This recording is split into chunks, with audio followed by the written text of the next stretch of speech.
ఉప ముఖ్యమంత్రి బట్టి విక్రమార్క మాట్లాడుతున్నారు. లైవ్ చూద్దాం. సమాజం అందరం కలిసి ఆ లక్ష్యాలను చేర్చుకోవడం కోసం అంకితం అవుతూ ఈ రాష్ట్ర ఈ సమాజ అభివృద్ధి కోసం అంకితం అవుతూ ఈ తెచ్చినటువంటి కష్టాలు గత ప్రభుత్వం ఇచ్చినటువంటి ఇబ్బందులు అప్పుల్ని వీటన్నింటి అధిగమిస్తూ ముందు పోవటం కోసం మనందరం ప్రయత్నం చేద్దామని చెప్పి ఈ సందర్భంగా మనవి చేస్తూ సరే భద్రాద్రి థర్మల్ పవర్ స్టేషన్ మనందరికీ తెలిసిందే ఇదో పెద్ద సమస్య.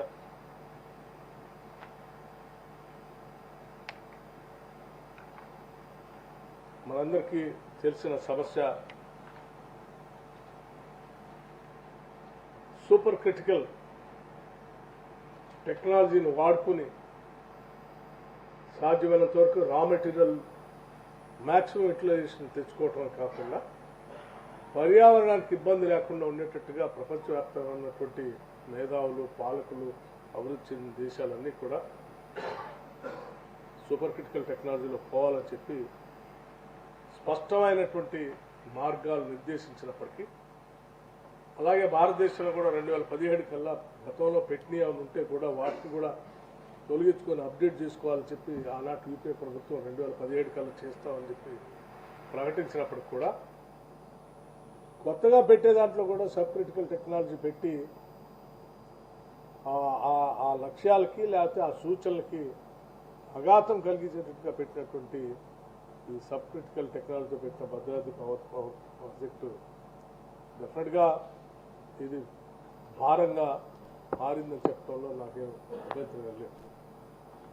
రా మెటీరియల్ కాస్ట్ ప్రొడక్షన్ పెరుగుతూ ఉంది, పర్యావరణానికి ఇబ్బంది పడుతూ ఉన్నాం. 30 ఏళ్ళు ఈ బాధని భరించాల్సి ఉంటుంది. ఈ లైఫ్ 30 ఏళ్ళు అంటే ప్రతిరోజు ప్రతి నెల ప్రతి సంవత్సరం దీని మీద పడేటువంటి ఖర్చు అంతా కూడా రాష్ట్ర ప్రజలు మోయాల్సిన పరిస్థితి వస్తుంది. ఇటువంటి క్లిష్టమైనటువంటి పరిస్థితులను కూడా అధిగమించడం కోసం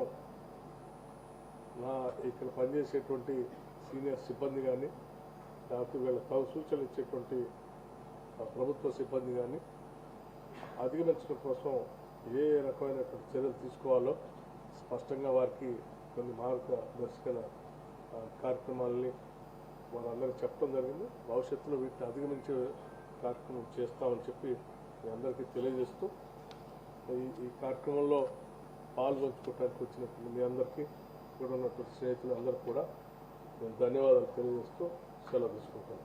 thank you. Thank you sir.